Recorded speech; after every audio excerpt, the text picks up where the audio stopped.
Hello and welcome to the Tollfoot Alliance Church Update. We have been providing these updates in both email and video format since March of 2020. This is actually the 64th edition of this that's been posted on YouTube. Now the email version is distributed to about 75 email accounts. The video has a consistent but smaller group of people who follow it. Thank you for opening the email, for viewing the video.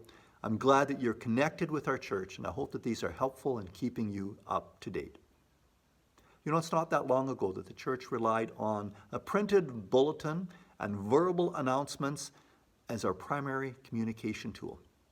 Despite the difficulties of the pandemic, it has prompted the church to find ways to extend our reach beyond those who gather each weekend. So we plan to continue these updates and to explore new ways of being able to keep people connected. Our weekend gatherings continue with the Sunday service at 10 a.m., available in person, live stream, and at your convenience on YouTube. The links for that are in the email. Last Sunday, we talked about a biblical view of both work and rest, and we enjoyed a song by the group called Porter's Gate. Their album, called Work Songs, is themed around work and vocation. You can find it on Apple Music or Spotify, and they also have a YouTube playlist that features that album. Again, the link is in the email. I want to give you a little bit of news from some of our Lakeland Alliance churches. If you've been following the Olympics, you may be interested to know that one of the Olympic athletes, a cyclist, is Allison Jackson, who has links in our Parkview Alliance Church in Vermilion. Allison Jackson's the daughter of Ken and Mavis Farkash, and she was a last-minute addition to the Canadian Olympic cycling team. Some in our church might remember the Farkash family, as they've been quite involved with the Bellevue Lodge or the Bellevue Camp over the past number of years. If you're interested, there's some links for a CTV News article and her bio on the Canadian Olympic website. Also want to tell you about something happening in our Lamont church.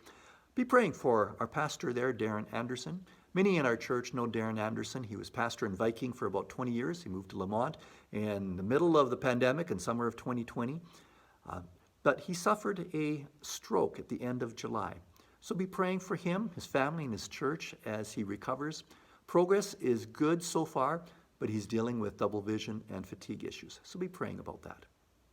A few other family matters and calendar matters. Seniors Choir is going to be resuming in the fall, and that is starting September 14th.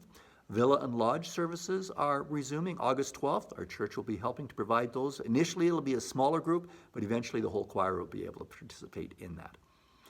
There's details about a bridal shower. We congratulate Kayla Nickel and Devin McKinstry getting married on September 11th.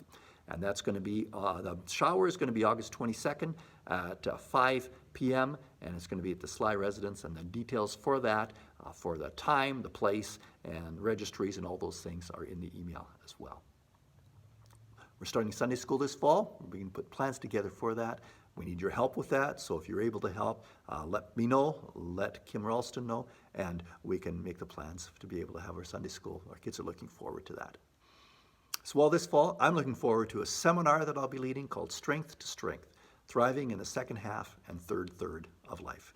Psalm 84:7 says, "They go from strength to strength till each appears before God in Zion."